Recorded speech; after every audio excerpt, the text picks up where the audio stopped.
Hi, and thank you for tuning into this video. I'm going to do a draw with me video similar to the one that I made when I was drawing I don't want to call them objects, but the detailed little clusters of ink on paper that you see here. It's been a while since I've done a draw with me video, and I'm kind of excited to get into it.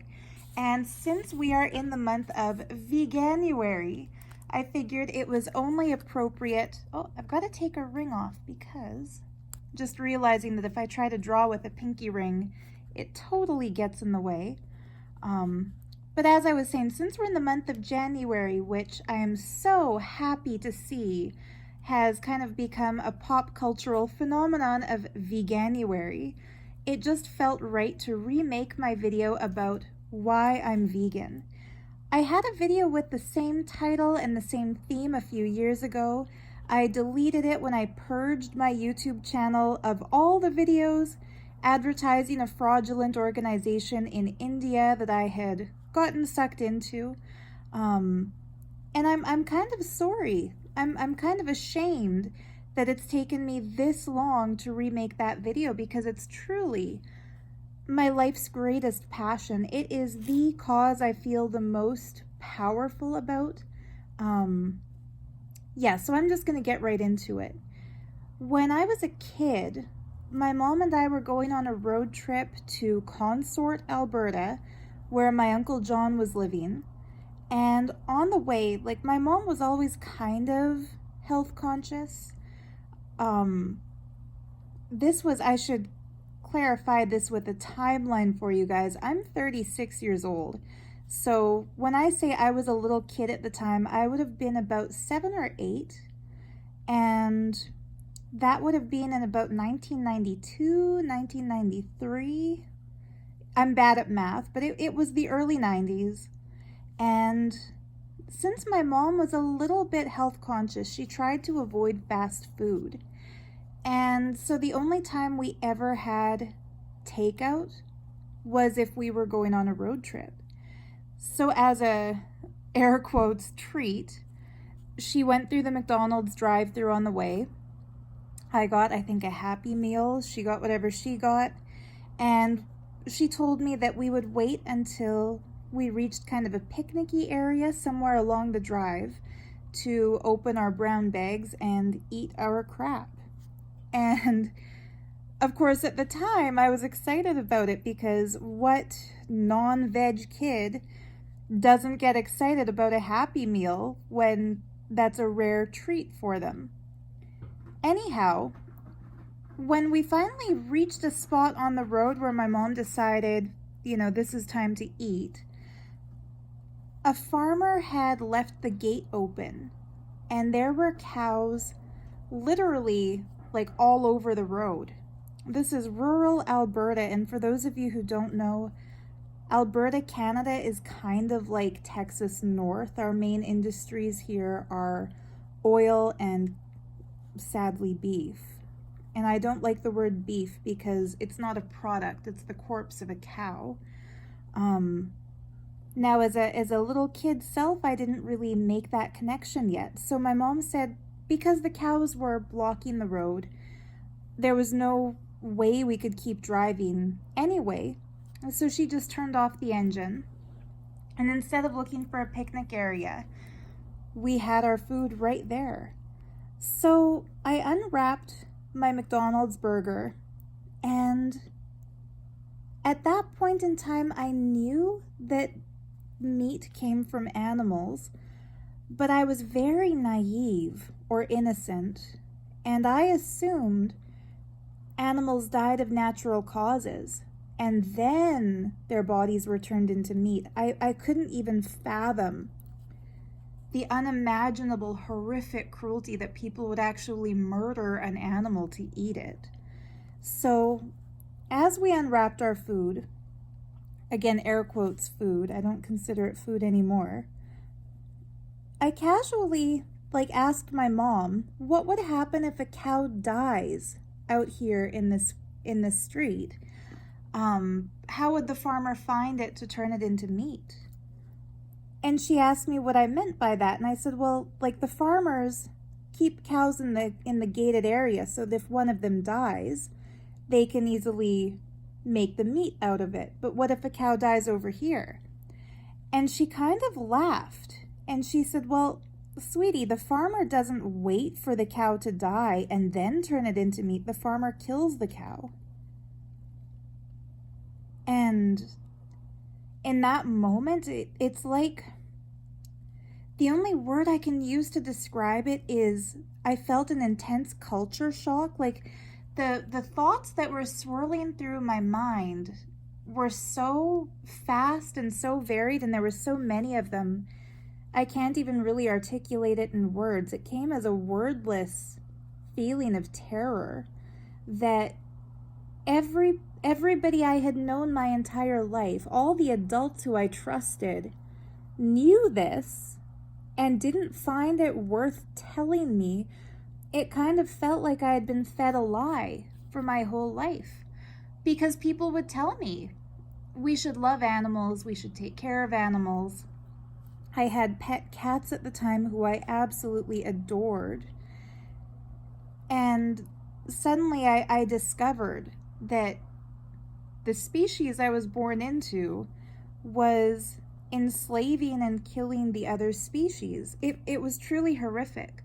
And of course, to add emotional weight to this, a calf who had been part of that group of cows who had gotten out had wandered up to the car and was looking in the window at me. And I just burst into tears and was talking to that calf saying, I'm so sorry, humans are evil, I'm so sorry somebody's going to kill you one day.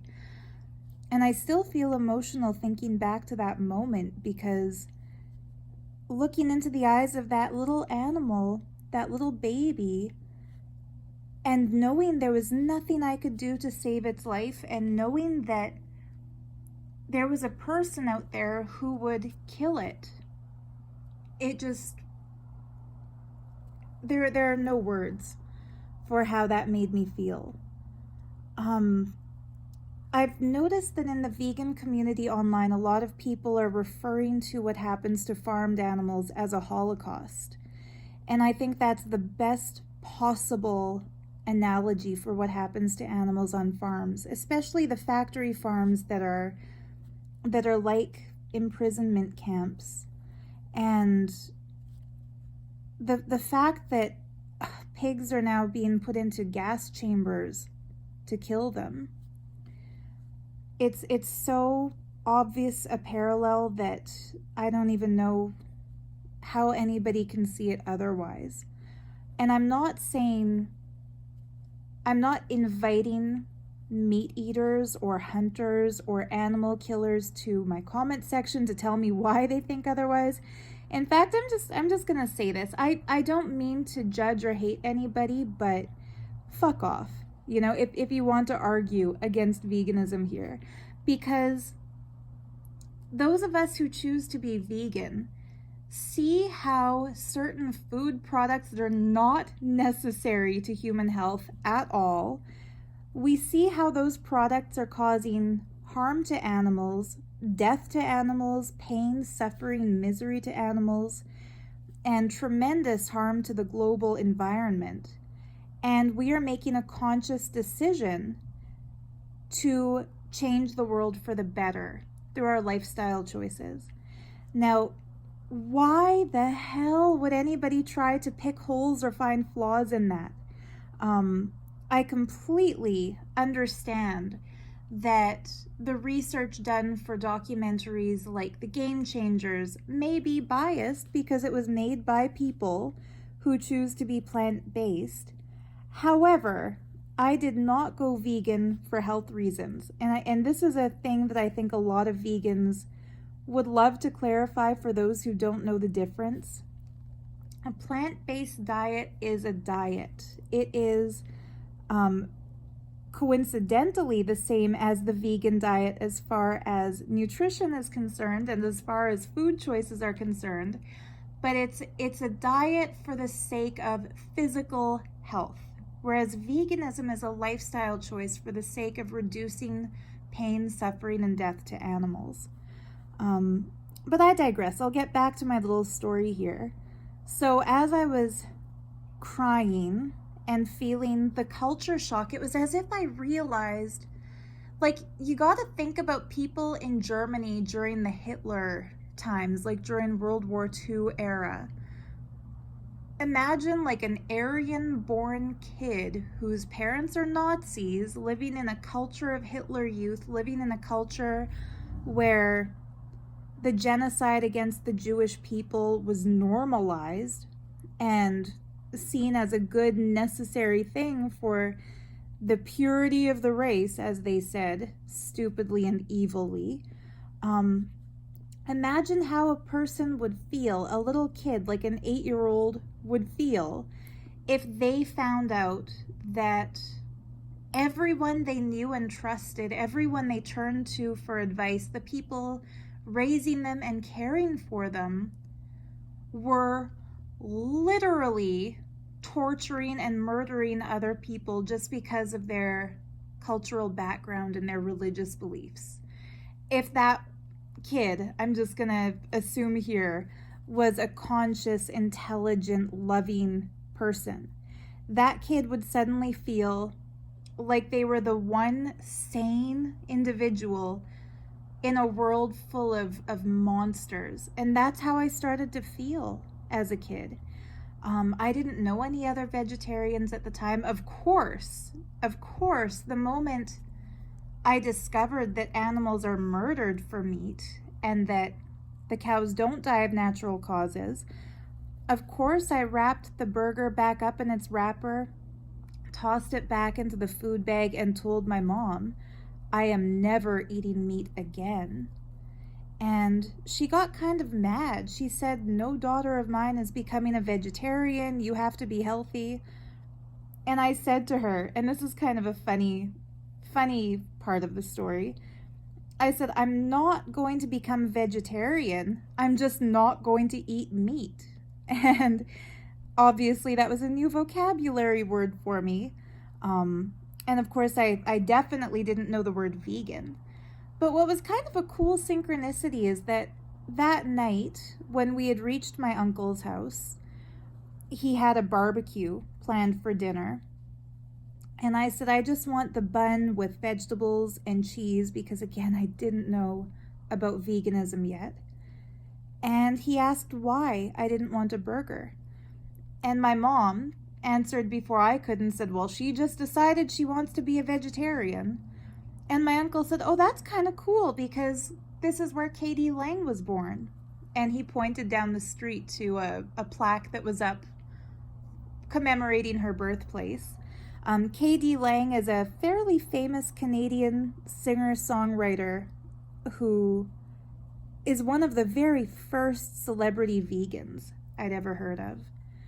So yeah, it was kind of interesting. And I think probably, and this is just an assumption, I've never really looked her up or read her take on it, but I think people who are conscious and who can recognize the intelligence and the sentience in non-human animals, who are born and raised in a community that earns its keep by torturing and killing others, will definitely become vegetarian at the very least, and vegan ideally, because people who live in cities don't have to see the death drives. They don't have to, on the highway, see a semi-truck with a trailer behind it that has little perforations and the snout of a little piggy sticking out of one of those air holes trying to, gasp for breath while humans are taking it to its death. Him or her, I shouldn't say it. They're not things, they are beings. Whereas people in these rural farm communities, they grow up seeing calves ripped away from their mothers so that humans can drink the fucking breast milk of another species. And I really love a meme that I've seen circulating lately that says there's no such thing as lactose intolerance. You're just not a baby cow. Like, fucking duh. Um, it's just so obvious that humans should not be enslaving and torturing and eating animals. So yeah, I became vegetarian as a kid because of that road trip experience. And it wasn't until I was, I think, 13, late 13, early 14, it was the summer between grade 9 and grade 10, that I was in my bedroom, probably drawing, because that was what I usually did during that summer holiday. And suddenly my mom was yelling at me from the living room saying, like, Sarah, come in here, you've got to see this. And on the TV screen, there was this good-looking, blonde-haired Australian guy talking about animals. And I missed the first part of the question. He was the singer Daniel Johns from the band Silverchair. So we're into 1999 here. And he was being interviewed on Much Music. And he said, I just love my dog, and one day I realized we don't have the right to decide what animals we can eat and what animals we can't eat, so I don't eat any of them. And that was so incredible for me to hear, because he had articulated something I'd always felt and thought that I was ridiculed for in school. Like, I don't know how to put it into words, because veganism is so culturally alive right now. Like, any Joe Blow on the street will know what veganuary is, whether he's into it or not. It's become a cultural phenomena, and I think that's so incredibly wonderful. It's a good step, at least. I mean, I'm not going to really jump for joy until meat and animal exploitation are made universally illegal. That is what I hope for. When people say that I should respect other people's rights to eat what they want, understand that for someone who recognizes the consciousness and the pain and the suffering in animals, telling us that we should respect your right to eat meat would be akin to saying, respect my right to murder people and cannibalize their flesh. I do not see any less of a right for animals to live as humans. Should I respect somebody's right to be a Nazi and to beat people up based on their skin color? No, hell no. I think that should be shunned and abolished. And I also think that the torture and enslavement and murder of animals should be abolished. So yeah, when I saw that interview with Daniel Johns, and he clarified, and he said, I'm not just vegetarian, I'm vegan. That was the first time I had ever heard the word vegan. So I don't think I Googled it. I don't think there was such a thing as Google yet. I know for sure I asked Jeeves, what does vegan mean? And I think I misspelled it at first. I typed in VEEGAN. I tried to look for it phonetically. But of course I discovered vegan, VEGAN. And the first website that came up was the Vegan Society. It was a British website started by, I think, the people who first coined the term vegan. For sure, Peter Singer was a prominent figure at that time, and still is. I not that he's not anymore. But I ordered myself a copy of the book Animal Liberation, and really threw myself into studying the reasons why people would take the next step to eliminate eggs and dairy from their diet. And just like my mom had been kind of pissed at me when I went vegetarian years earlier, she was angry that I decided to go vegan. And yeah, she told me, you know, when you turn 18, you can eat whatever you want, but until then, my house, my rules. What I cook for dinner, that's what you eat. And just like when I just could not eat animal body parts anymore, I just could not eat the menstrual cycle of a chicken anymore, because that's what eggs are. If the chickens just menstruated out the eggs and people collected them and ate them, but treated the chickens lovingly like pets, I wouldn't necessarily have an ethical problem with it. I'd still think it's fucking gross. You know, who wants to eat somebody else's period? Like, unless you've got some kind of really sick kink or something. But yeah, I'd still find it gross, but I don't think I'd have the same objections morally. Knowing how torturously painful and disturbing the lives of battery hens are. If you don't, like, I don't mean for this video to go into the horrific aspects of animal agriculture, because personally I find it so sad and so disturbing that, like, I follow a lot of animal rights organizations on social media, but when images come up of animals being abused, I can't look at them. It's too sad.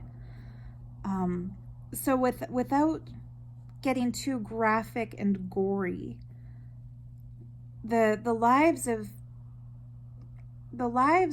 egg-laying chickens are so terrifying. Like, they are the worst.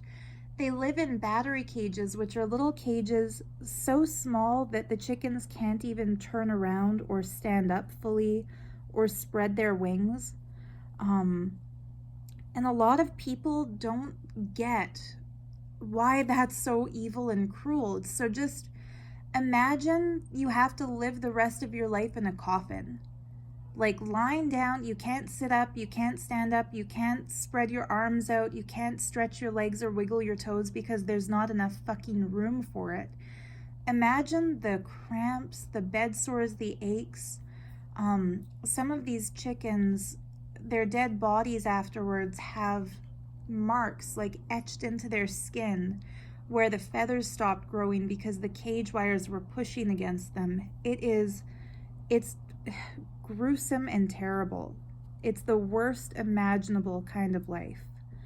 And if the babies that are hatched, because sometimes, you know, they breed them in order to produce more egg-laying chickens. Well, if the baby chick turns out to be male, it gets sent into what's like a wood chipper machine. It's killed instantly. And of course, if the poor little baby is a female, she gets debeaked, which is a disgusting, evil practice that they snip off the beak of the baby chick with things that look like nail cutters. To put that into human terms, imagine if somebody took hedge trimmers and cut off your nose. That's how it feels to these little ones. They have respiratory issues for the rest of their lives because of that. They have trouble eating because of the pain. And the reason these Nazis of human beings developed that so-called farming practice, it's because chickens would sometimes try to defend themselves against those who were murdering them, as every animal should have the right to do, defend themselves if they're being abused, by pecking. And so they cut off their beaks to take away the one and only defense these poor birds have. Yeah, so that's why I don't think anyone should eat eggs. And then, of course, the dairy industry is as cruel to the cows and the calves as the egg industry is to chickens. It's a very heavy topic. I don't even really like talking about this, which is why I've avoided this video for so long, because I can't really talk about why I'm vegan unless I talk about what happens to these animals to disturb me enough to avoid any and all animal products. And of course, vegan also means a choice to eliminate all unethical cosmetics. I get a lot of compliments on my nail polish color, so I remembered to keep it next to me. So it's this brand Essence. It's cruelty-free and vegan. And what I loved, like what drew me to it, is that right there in the store, there was a sign that said vegan nail polish, cruelty-free. So it had the little verified vegan sign. And yeah, so that's one brand I use. Another one I use is Nail Churls. I don't have it convenient enough to pull it up and show you right now because it's on the other side of the room. But you'll see it in the drugstore. It has kind of a wood grain look to the bottle cap. That one is also cruelty-free and vegan. So yeah, while people who go plant-based do it for the health benefits, for example, your cholesterol will drop down to nothing if you're not consuming animal products. My mom is a perfect example of that. The same mom who once said, "No daughter of mine will ever be vegetarian," that same mom is now a vegetarian herself. She is what I would call mostly vegan. I think sometimes she'll order vegetarian foods in restaurants or if she's traveling, but she avoids buying that kind of stuff. And don't get me started. Like, I do not agree with people ever eating animal products, and I will never agree with that, but I've kind of made the decision to keep my mouth shut about it. But she told me, like, there was a time when she was, I think, vegan, like 100% vegan. And Mom, if you're watching this, feel free to comment and add your 2 cents or let me know. Sorry, I should have asked first before mentioning my mom in this video. I wasn't really gonna go there. But I remember she told me that, like, about a year after she went vegan, her doctor said something like, "Well, don't tell anybody what you're doing or I'll be out of business," because her cholesterol level dropped, like, so significantly. Her overall health was so good that, yeah, the doctor said whatever change she made was wonderful for her health. And of course, that change was going vegan. So yeah, plant-based people are people who eat plant-based food, no animal food, because it improves their health. Vegan people, like me, are people who avoid all animal products in food, cosmetics, clothing, personal items, home decor. You'd be shocked what they put dead animal parts or animal byproducts into. Like, as an artist, I have to be very conscious of what materials I use. These Uniball pens, this Uniball brand, 100% vegan. The paper I'm drawing on, it's Strathmore brand watercolor paper. There are some watercolor papers that have a gelatinous sort of a coating on them, and those are not vegan. And there are some pens, for example, Bic pens. I now call them dick pens because it's such a dick thing to do for a company, to put animal products into something that truly there's no reason for it. So yeah, Bic are not vegan. Crayola crayons have beef fat. I made a whole video about that because I was so shocked and disturbed when I found that out. So yeah, I know a lot of vegans will make videos, and this is where I might get a little controversial here, but a lot of vegans will say it is the optimum diet for everyone's health. Everyone will have health benefits if they go vegan. I'm not a doctor, so I'm not qualified to make a statement like that. And anecdotal evidence suggests that some people go vegan And my opinion is they don't know what the fuck they're doing, so they mess up their bodies and then blame it on veganism and say that it was not an ideal diet for them. I can tell you that I am as healthy as anybody. I'm active. When I go walking, I can walk for hours and just enjoy myself. I have good energy. What I mean by that is I never get tired during the day. Like once I'm up, I'm up. My vitamin levels have always been good. Whenever I've gone for blood work, for example, I had to get blood work done before I went to India, and the doctor said I was in perfect health, no deficiencies. And I would attribute that to the fact that I went vegan consciously and I did my research.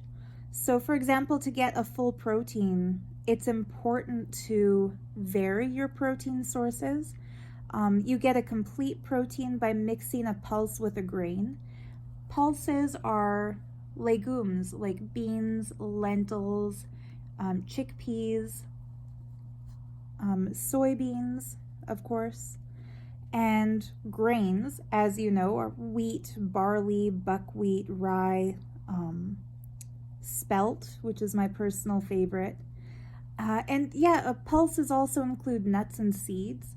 So for example, to get a complete protein, if you have a piece of spelt bread or a bowl of oatmeal and you add some nuts to it, peanut butter or walnut bits, and what that does is it makes it so that the protein can be best absorbed into your body.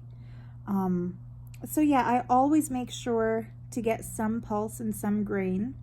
If not at every meal, then at least every day.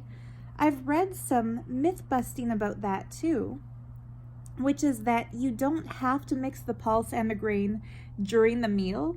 So for example, if you have some bean chili for lunch, you don't have to eat a piece of whole wheat bread with it to make it a complete protein, or eat a bowl of brown rice with it to make it a complete protein. Just as long as at some point during the same day you have your pulse. So that's pretty cool. Like when I first went vegan, like I said, back in the 1990s, there was hardly any information out there about what veganism is, let alone nutritional advice. And unlike the blessed world we're living in today, where so many celebrities are vegan activists, like we've got Brad Pitt, Jared Leto, Leonardo DiCaprio, like all the guys I had a crush on when I was in high school are full-fledged vegan animal rights activists today, which is just so incredibly wonderful. But unlike today, where we have information out there and documentaries like The Game Changers showcasing the health benefits to a proper vegan diet, back in the 90s, it was very anti-vegan. Like I remember trying to eat in restaurants and the waitresses not knowing what the word vegan meant. That never happens anymore, thank goodness. Like when you tell a waitress you're vegan, she'll immediately tell you which items on a menu can be veganized and how. Not that I like eating in restaurants that are not 100% vegan, but sadly here in Alberta, the majority of people are still idiots about it. But yeah, and yes, that is a judgmental word, and no, I'm not sorry I said it. I think that here's the main thing I want to say. I am not vegan for health reasons. My health benefits from my veganism, definitely, but to me that's a side effect of a conscious, cruelty-free, compassionate lifestyle choice. I don't encourage people to go vegan for the health benefits because it's not a guarantee. The health benefits are guaranteed when you balance your nutrition properly. So eat a wide variety of different vegetable proteins. Eat a wide variety of different fresh fruits. Eat a wide variety of different fresh vegetables. If you're having baby kale salads this week, next week go for spinach, the week after that go for arugula, or buy all three every week and mix them up. Eat different kinds of sprouted grains, eat different kinds of vegetables in a cooked form. Like, the wider a variety of fruits and vegetables and grains and seeds and nuts and vegan proteins, like of course there's soy protein, but there's also seitan. Like, there are so many different vegan options available today. The healthiest is to mix and match all of them. Don't get into a rut where you have a peanut butter sandwich for breakfast every day and the same exact green salad for lunch every day, and then the same like pasta with tomato sauce for dinner every day. I've heard from vegans who eat like that. That's where you'll find nutritional deficiencies. But you'll also find nutritional deficiencies in idiots who eat nothing but like cheese, pizza, and French fries. In fact, that would be way fucking worse, because then the cholesterol content would skyrocket. The unhealthy saturated fats in the body would be overwhelming.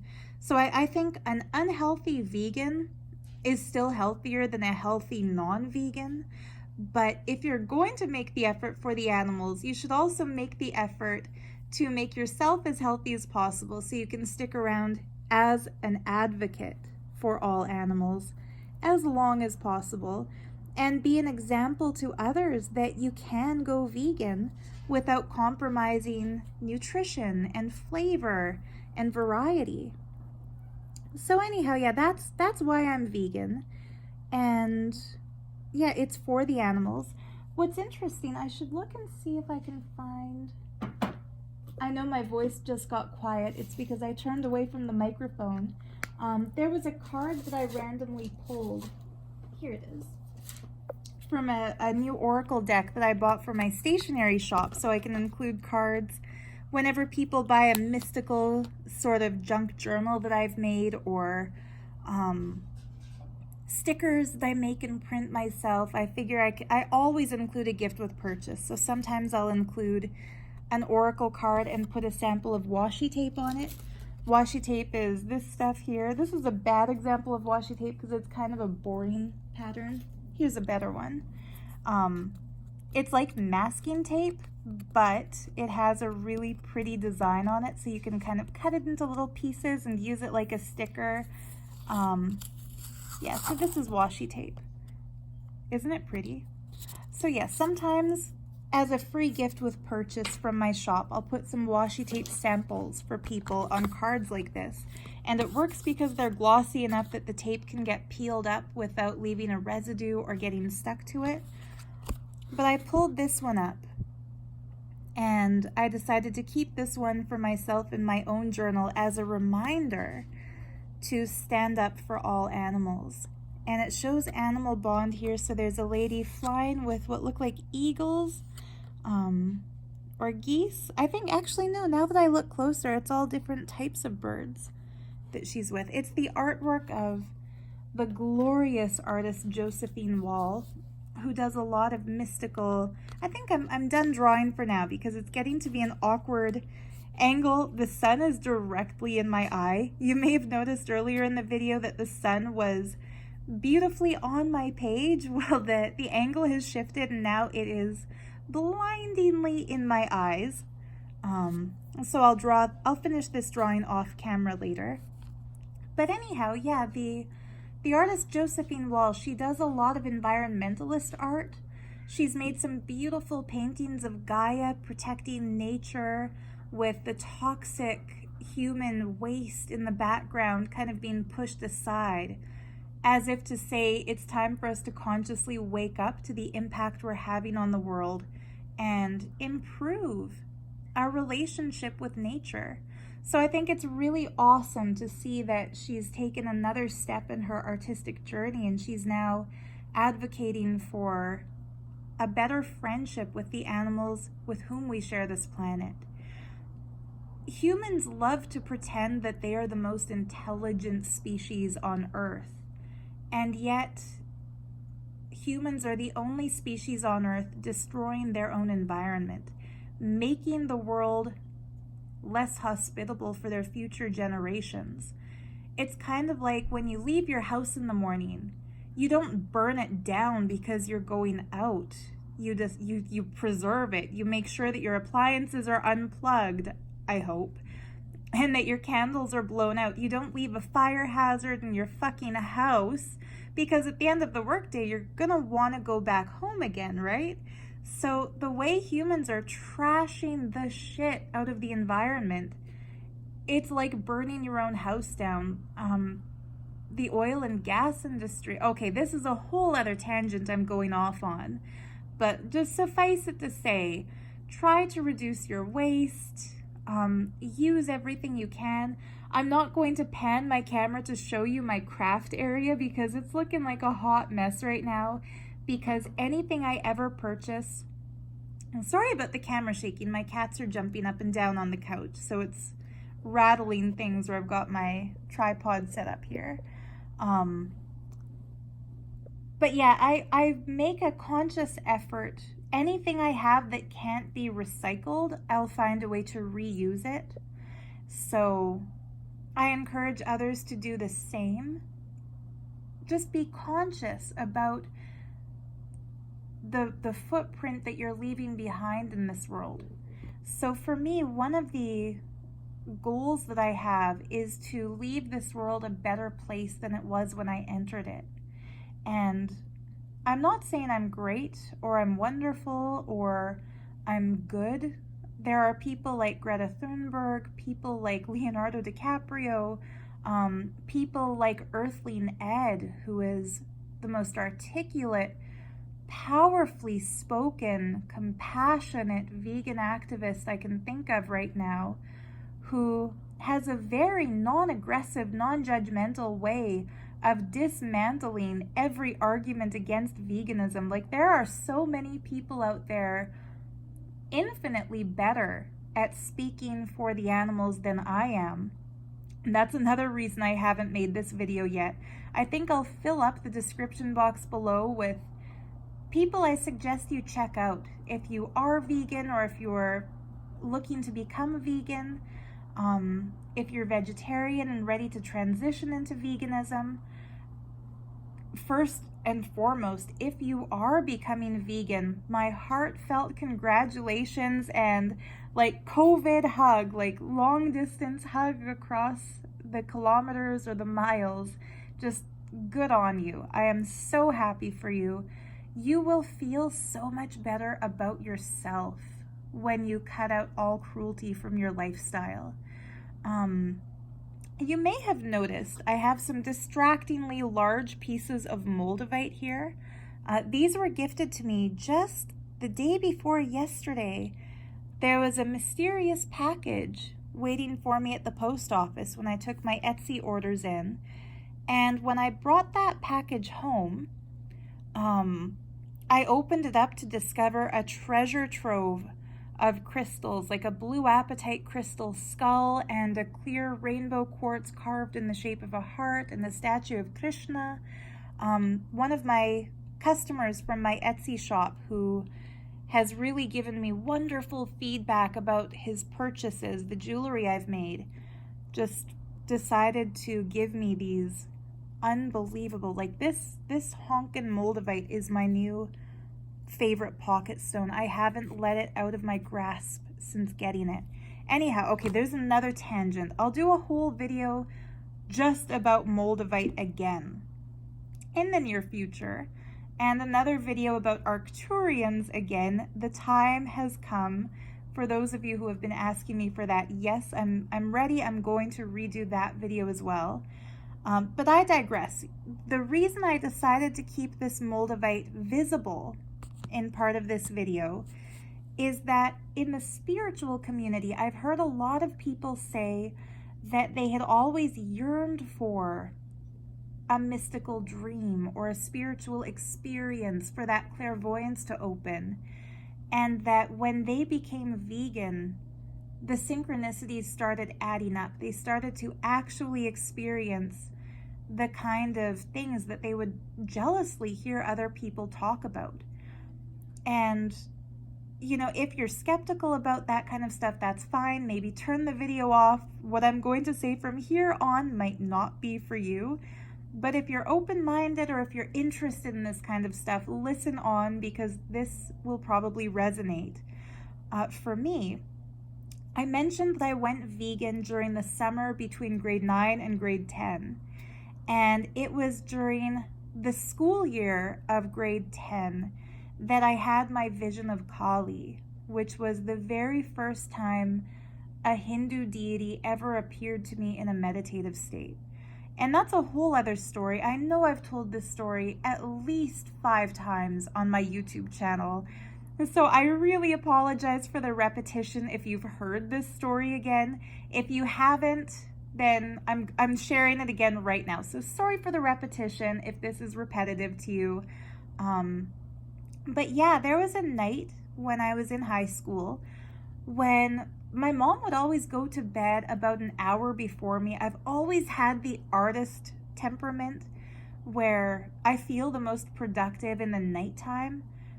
I make jewelry at night, I draw at night, I paint at night, I write poetry and journal at night, I reply to pen pal letters at night. Nighttime is like my time. That's when I feel the most enthusiastic. In fact, I would make these videos at night, except that the lighting is super shitty and I prefer to make a video by the natural light of the window. Anyhow, there's another tangent I've gone off on. One night, my mom had already gone to bed. I was in the living room upstairs. My bedroom was downstairs. And I did my usual scared of the dark ritual, which was pick up my cat Sneaky, who was my childhood best friend. He would always sleep in my bed. He would always purr on my lap. He was the way Oreo is my constant companion now. Here, this is my cat Oreo. Yeah, little stretchy girl. The way Oreo is my constant companion now. She follows me around. She sleeps on the bath mat while I'm in the shower, like she is 24/7 by my side as long as I'm home. Sneaky was like that when I was young. And I was so scared of the dark that I could only go to bed if I had Sneaky with me. He was like a security kitty. So I would pick him up, walk from the living room to the hallway, turn the hallway light on, then backtrack to the living room, turn the living room light off, walk through the bright hall to the kitchen, turn the light on, backtrack, turn the hall light off, then go turn the stairs light on, then the kitchen light off. So basically, I would go forward and turn on the lights of the next room I had to go into, and then go back and turn off the lights of the room I was leaving, so that for my entire walk to my bedroom, I never once had to set foot in darkness. And when it finally came time to turn off the very last light, which was the lamp next to my bed, I would only do that if Sneaky was on the bed with me. Like, that's how debilitating my fear of the dark was. I could never be in the darkness by myself. And as long as I was up and not lying in bed, safely tucked in under the covers, like, I had to have my cat with me. So one night, I decided enough is enough. I have to overcome this fear of the dark. And so it was after going through that whole ritual and getting to my bedroom, I decided, like, the only way I'm going to break this fear is if I face it. So I carried Sneaky back upstairs. My heart was pounding with trepidation. But I put Sneaky gently into my mom's bedroom, and I knew that if I put him on her bed, he would just settle down and go to sleep. So I did that, and then I snuck back downstairs with the lights off.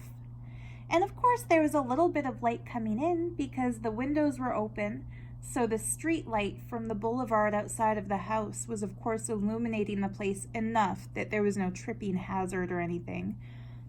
And when I got back into my bedroom, I did not turn the lights on. Like, I climbed into my bed in the dark, And I sat there in half lotus posture. I didn't know what lotus posture was at the time, so I didn't deliberately sit in Padmasana. I just sat in what I figured was a good position to meditate, which is like your legs crossed one over the other like this. It's half lotus if you're yogic. And after a few seconds, my eyes adjusted to the dark enough that I could see everything in my room because of that little sliver of light coming in through the window. So I took my pillowcase off my pillow and I tied it around my eyes like a blindfold. And that way I was in pitch black darkness. And I just sat there in the darkness, adjusting my breath. And this all came to me really intuitively. It's not like I had ever looked up pranayama. I was born and raised in a Catholic family, going to a Catholic high school.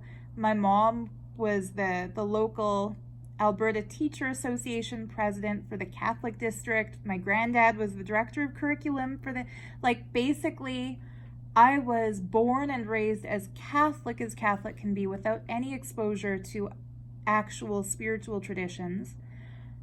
But for some reason, I just intuitively knew to breathe in as deeply as possible, hold my breath for as long as possible, breathe out again as slowly as possible, and then hold my lungs empty for as long as possible.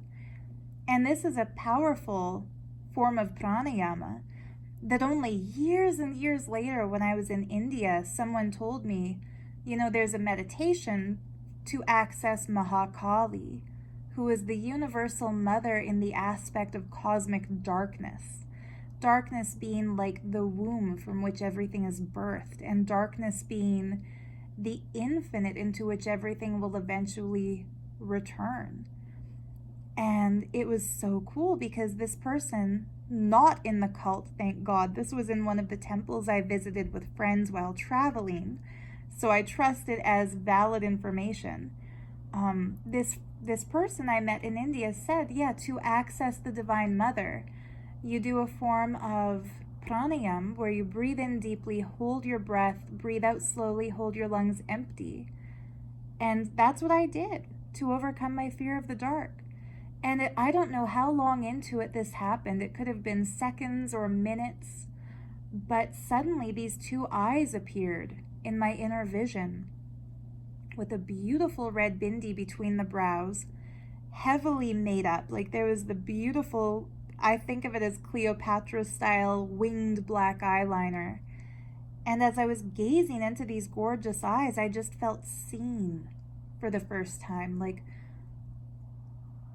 it came to me as a wordless, like a non-verbal understanding that either these eyes are inside me, like I'm projecting them onto my eyelids as I'm looking with eyes closed in the darkness, either she's inside me, or I've expanded beyond my body and I'm in her domain. Like it was this amazing transcendental experience where I didn't know where my boundary was, whether I had dissolved into infinite dark space or whether dark space had merged into me, but it was a beautiful experience. And then I heard a sound coming from within me, like a snap, like a gentle but powerful, like snapping of fingers.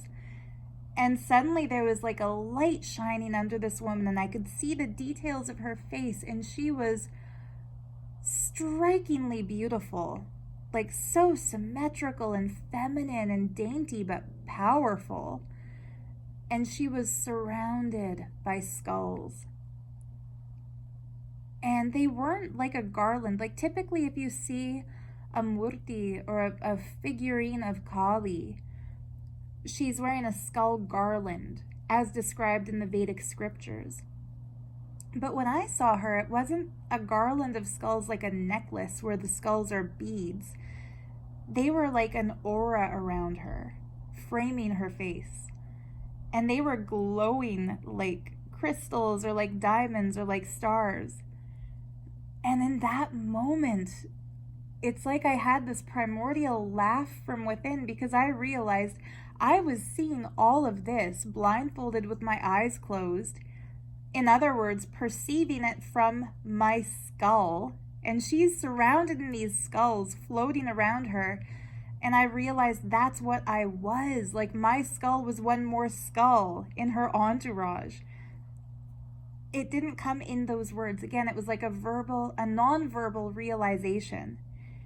And this experience lasted for so long. Like, I was just gazing at her, marveling at her beauty. And also realizing, like, okay, if this is what's in the dark, I have no reason to be scared of the dark, because I felt such a loving, maternal vibe from her. I could tell that she meant me only good things, like only my highest good. So eventually I decided, okay, I'm going to take off my blindfold, open my eyes, and then close them again and see if she's still there. And sadly, I prematurely ended the experience, or maybe that's when it was supposed to end. But anyway, when I opened my eyes and then closed them again, she was gone. But from that day till now, I have never been scared of the dark. So I really feel Mahakali blessed me with that. And it's so funny, I wasn't going to tell my Kali story in this video. It just felt like a good time to tell it, because that was the first really profound spiritual experience I had after going vegan. And I didn't really have any profound spiritual experiences before going vegan.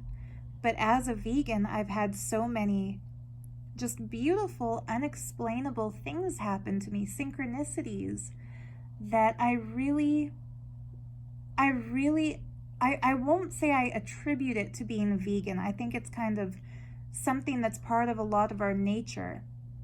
But the non-violent space that you enter when you consciously attune your lifestyle to a lifestyle that has the least negative impact on the world around you, when you're friendly with people when you go out,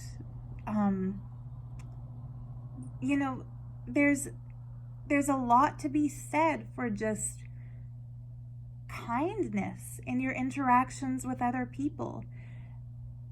I remember once, I think it was one of my aunties, I was walking around downtown with her, and she said, like, she couldn't believe how many people would smile at me. She said, like, Sarah, do you know all these people? Like, why does everybody smile at you? And I didn't know any of those people. And then I realized, oh, it's because I always smile. There's such a sad wall that a lot of us feel we have to build up around ourselves to protect ourselves. It's like a defense mechanism. We don't smile at people because we don't want to be rejected in advance if they don't smile back. And I kind of developed like a fuck it, I'm gonna smile because I'm friendly, and if I can brighten somebody's day instead of, insult somebody inadvertently, that's what I'm gonna do. So I walk around like what some cultures would call like a smiling fool, because I smile at anybody and everybody and their dog, like especially their dogs. I mean, come on, animal lover here. But yeah, there's something to be said when you start to structure your lifestyle towards friendliness and compassion and love for all, and to eliminate the harm that you cause through your food choices or your beauty care choices. I really believe that opens something within you spiritually, so that all the goodness and kindness of existence starts to interact with you. It's kind of like if you're wearing a specific band t-shirt because you love that band, like their music rocks, and you're out somewhere and you see somebody else wearing a t-shirt of that same band, like you'll smile and nod at them. It's like, whoa, like, hey, you also listen to them? Awesome. There's like an instant kinship.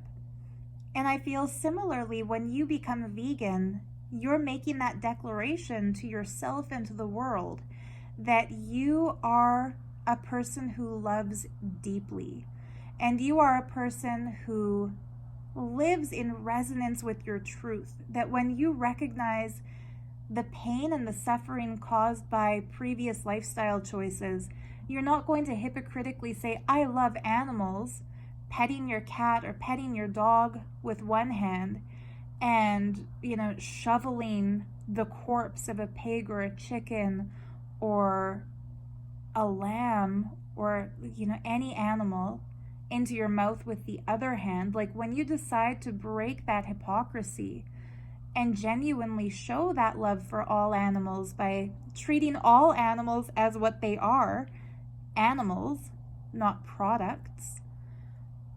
It's like existence gives you that nod that you'd get from somebody who's wearing the same band t-shirt, or, you know, somebody who's...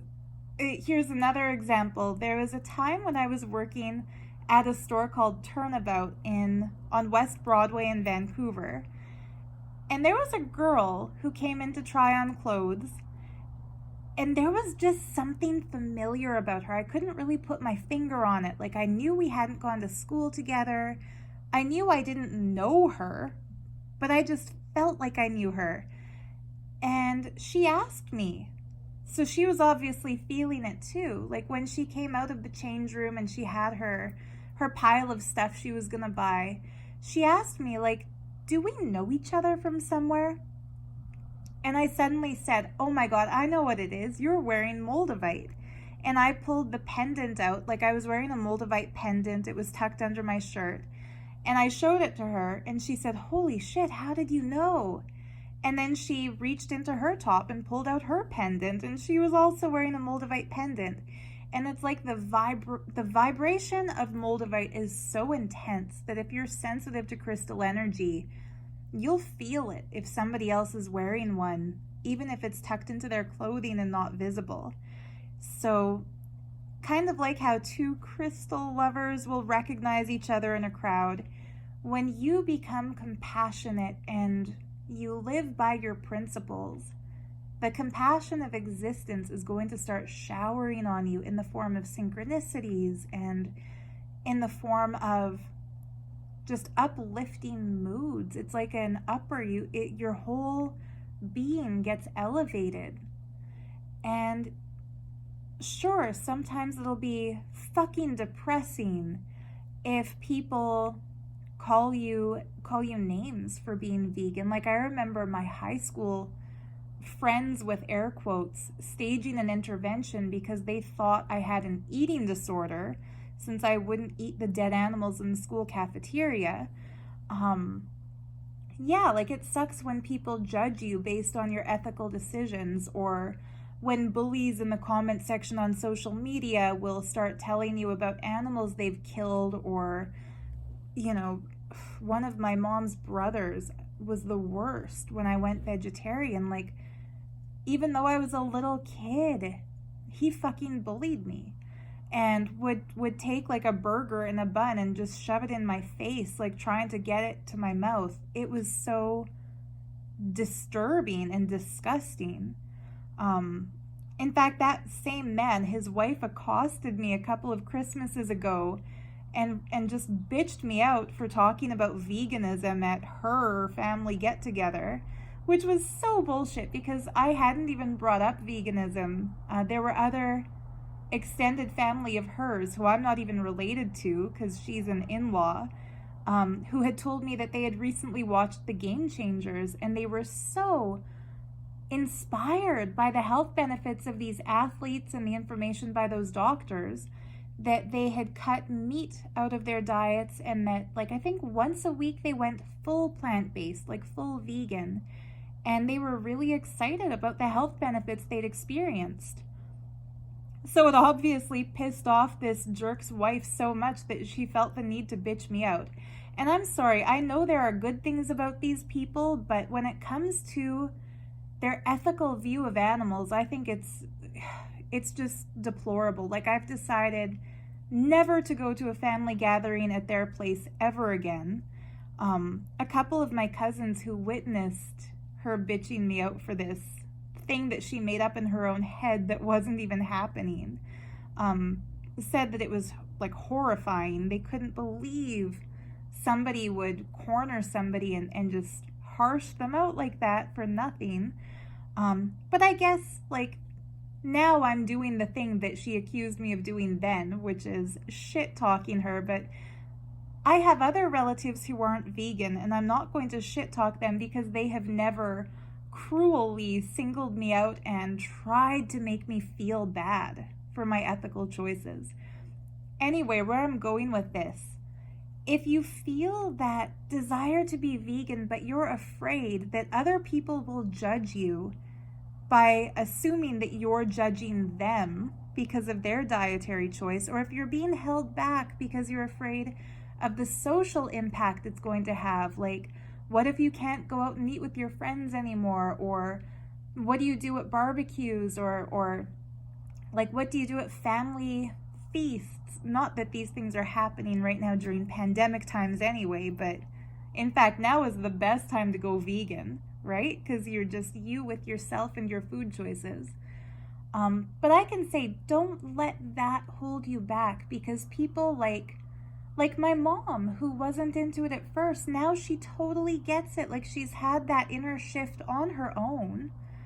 I didn't pressure her into becoming vegan. It's that there was a day when there was some beautiful baby calves born in a farm in Waterton Lakes National Park, or like just outside the buffalo enclosure on the way into Waterton.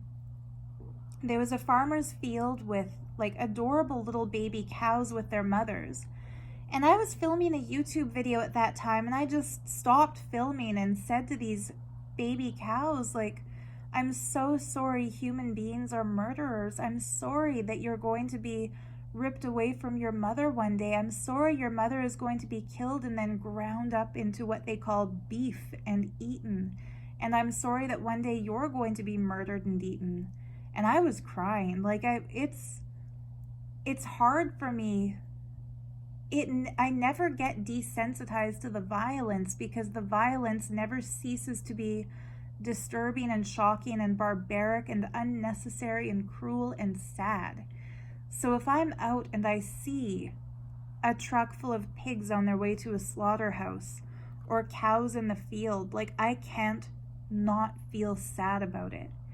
How the fuck would you feel if somebody broke into your house and started torturing your pet? Or if you're not a pet person, your mother, your father, your brother, your sister. Like, I do not see any difference as far as capacity to feel between humans and animals. They may not be linguistically the same as us. They might not be able to speak and articulate their suffering in a verbal language. But you can tell when an animal is traumatized. You can see when an animal is loving. You can feel by a cat's purr, or the way she nuzzles up to you, that she cares for you. Or a dog, or any animal for that matter. There's some adorable farm sanctuary videos out there where baby cows are running through the field playing with balls just like dogs. They call them big puppies, the people who own that sanctuary.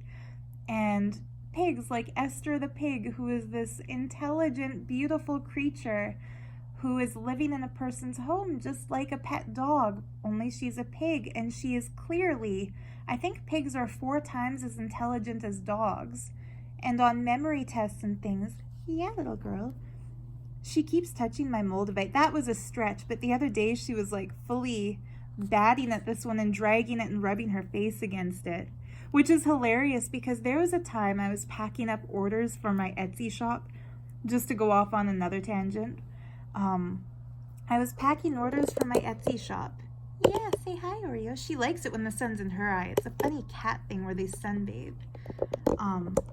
But I was packing up orders. Whoops, losing my tripod here. And like, I turned my back for a second, and the drawstring pouch that had the jewelry I was about to ship was missing. And I searched the bubble mailer, I searched my desk, like, I looked everywhere for that packet. And then I found Oreo with her little paws out and the drawstring pouch between her paws and her head resting on it. And it was a Moldavite pendant that I was sending. So this kitty has some very sweet love for the stone Moldavite. Anyhow, what I was saying is, like, to this day, if I see an animal and I know that that animal is a farmed animal who is going to be killed, I get really sad. Like, I can't and shouldn't dampen that emotion. I think those of us with compassion like that, we shouldn't censor our feelings, because I think it's through that genuine sharing of emotion that the heart of the world will finally soften and embrace animals. I don't think preachiness is going to change the world. I don't think judgment is going to change the world. Do I judge meat eaters? Yes, I can't help it. I think any of us will judge any of us who disagree with each other. It's not an intentional thing. I don't mean to be a judgmental bitch, and I'm not a judgmental bitch, for the record. But just like if you see a person smacking around his wife, you're gonna judge him, and with good reason. He deserves to be judged as cruel and mean and an unfit partner. If you see somebody beating their kids, again, yeah, you're gonna judge them. There are cultures in the world who say, like, it's a different cultural choice for child rearing. Well, it's a wrong choice. So yeah, I do judge people, but I don't think that my judging them is ever going to make them want to change. It's going to make them feel defensive and angry and self-preservational, and they're going to want to argue. So that's why I really love people like Earthling Ed, who has strategized his communication with non-vegan people in such a way that he can articulate his motivation towards veganism in a way that shows them the error of their ways and makes them change from within. You can never force somebody to change with violence or anger or aggression or force. You can only inspire change in other people by showing them where you're coming from and helping them feel that too. Which is, I mean, I aspire to be like that, but I don't really have that same gift. And astrologically, I think it's the Sagittarian in me that just bulldozes my way into a conversation and inadvertently turns a conversation into a confrontation. I don't mean to do it, but that's how it comes out sometimes. So yeah, after years and years and years of me talking at her about why veganism is right and her not feeling at all inspired, it was seeing me crying and apologizing to that baby calf that it would be ripped away from its mother and that its mother would be killed, and that I was so sorry about that. My mom said that, like, she was in the car at the time and I was walking outside talking to these cows. I didn't know her window was down and she was listening. But she said she teared up and that was what did it for her. She could see the sweetness of that mother-child relationship with that cow and her calf. And that's when she really felt it, that, like, holy fuck, like, humans are going to rip these animals apart and kill them. And that's what it took, was that it's like an aha moment. And she also told me once that when I had first gone vegetarian and I would talk about not wanting to eat animals, she would think of meat as meat, like you buy it at the grocery store. It's not like you're killing the animal yourself. And I think that's the brainwashing our culture has done to a lot of people. A lot of people think of it as food. They don't understand that the food comes from something and the horrors of how that food is gotten. There was something posted on an animal rights group on Instagram recently where somebody was referring to the animal Holocaust. And then, of course, in the comments section, a lot of people were saying, like, how dare you make this comparison? That's so insensitive towards the suffering of the Jewish people. Like, how dare you call it a Holocaust? And in the comments below that post, somebody had linked to a New York Times article written by a concentration camp survivor, a man who had survived Auschwitz, who had said, like, as a vegan Jewish person, I feel that we should start referring to animal agriculture as the Holocaust on animals.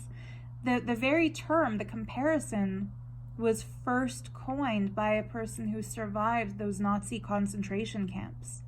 So I feel more than comfortable using that analogy because it is the best analogy for what happens to these sentient beings who, again, there's no reason to hurt them. There's no reason to buy fur because the faux fur industry exists. You can get a cruelty-free version that looks the same, feels just as soft, will keep you warm. There's no reason to buy animal tested or animal ingredient cosmetics because there are plenty of alternative options.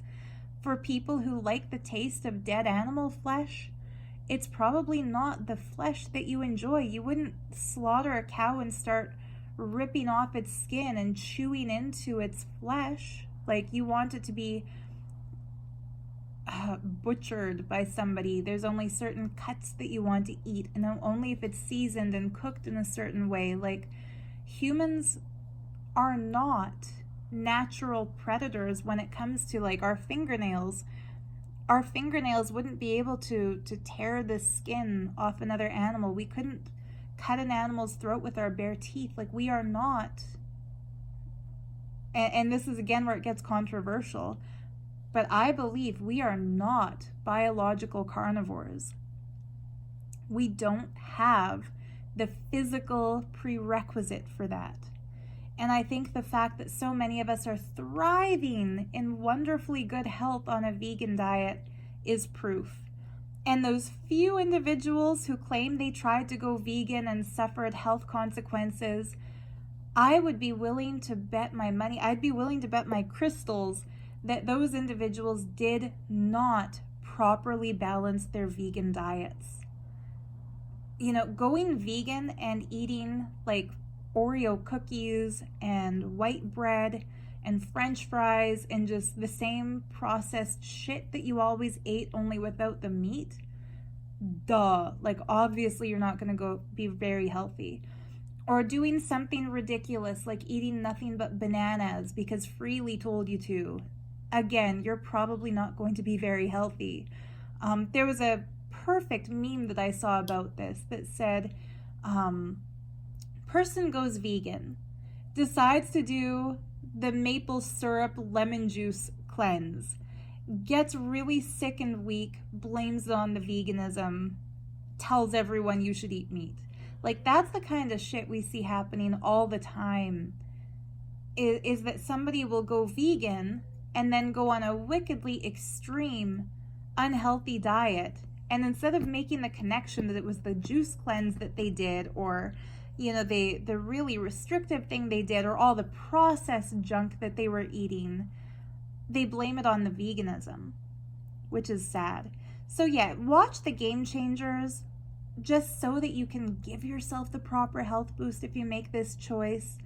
And yeah, if you've decided to go vegan, you have my 100% love and admiration and gratitude. I'm always very, very happy to hear when people decide to make this lifestyle choice, because every single human being who decides to become vegan saves the lives of millions of animals who would have been killed for their food, clothing, cosmetics, products throughout their life. Every person counts. And I think another great way to gauge the progress we're making is the fact that in 1999, when I went vegan, the only dessert option I had at the grocery store was this, and I was grateful to have it back then, but this disgusting stuff that was called Rice Dream. It was like a grainy, ice crystal-y imitation ice cream that tasted like frozen nothing. It was like a watery, it didn't have like a creamy consistency. Its consistency was like shaved ice but solidified. But nowadays there's vegan Ben & Jerry's, there's brands like So Nice, there are so many different vegan options that there's an entire section, like an entire frozen food aisle at any given Safeway or Save-On-Foods or Superstore or Loblaws up here in Canada. Like, there are entire aisles of vegan desserts. Like, if I could time travel back to my summer of grade 9, going into grade 10, and say, like, girl, don't worry, like, one day you're going to be in Shoppers Drug Mart and you're going to see a sign advertising like vegan cruelty-free nail polish, and every color of the rainbow is going to be there. So, you know, hang in there with your bare nails because times are changing. And you know, enjoy the rice dream now, but something better is coming in your future. And, you know, so the waitress thinks that you just said you're a virgin, even though you just said you're a vegan, and is staring at you like a moron because she doesn't know what you're asking for. But like, don't worry, one day airlines are going to have vegan options for your meal, and entire vegan restaurant chains are going to thrive, and your favorite celebrities are going to be advertising animal rights and veganism. If I could go back in time and tell my past self that, I would have been so damn excited. But I think it's equally exciting to just watch the world evolve and see more and more people wake up to the compassionate, ethical choice. And, you know, those of you going vegan in 2021, don't complain to me that you don't like the texture of the vegan cheese pizza that you order from Panago. Like, fucking enjoy the fact that it exists and you can order it, because it is, again, like going back in time, I would never have imagined that one day you could order a vegan pizza to your door. Anyway, enough of my rant. I think this is it for my why I'm vegan video. You can soon expect another video about Moldavite experiences. This big 45-gram chunk of a Moldavite has been, like I said, when I'm not holding it in my hand and playing with it, I'm keeping it in my pocket and sleeping with it under my pillow. Yeah, and I'm going to be talking about Moldavite again very soon. The only thing I'll say about Moldavite for now is that size doesn't matter when it comes to the spiritual effect of holding a piece of Moldavite. Like, people who have a little mini piece like the size of this black opal thumb ring will experience the same kind of shift as those who have these kinds of big investment pieces. So don't worry. I saw the cutest little comment on a crystal board that I'm following on Facebook recently, where somebody said, like, I just bought a bigger crystal because I was suffering from little stone syndrome. So if that's a real thing, like, if any of you have wanted to experience crystal energies, but all you could afford was a smaller stone, I mean, I've been there. When I started my journey into crystals, I was still an Emily Carr University student and had a very limited budget for crystal healing and stone collecting and experiencing. So all the experiences I've shared about Moldavite on my channel in the past, it's too bad I don't have a piece here to show you, but the pieces I was working with were about the size of the very tip of this one. They were about this size. And that was the only Moldavite I'd had until, like I said, until that surprise package landed in my mailbox. Thank you to the viewer / jewelry customer who sent them. If you watch my videos, that was like the happiest happy mail I think I've ever opened. No, like tied with the package of gems Deb sent me last year. See, this is what Oreo keeps doing. She'll just randomly put her paw on the Moldavite, and she's not trying to play with it or anything. See this kitty? She just loves touching it. It's very cute. Anyway, Moldavite video coming up soon. Arcturian video coming up soon. I hope you enjoyed this draw with me session. I hope it's inspired you to become vegan if you're not vegan already. And if you are vegan, I hope it gave you that feeling of thank you for saying what I always want to say, or maybe just repeating what you always say. Like, I just hope you enjoyed my video. Thanks for tuning in. Much love. We'll see you next time. Bye.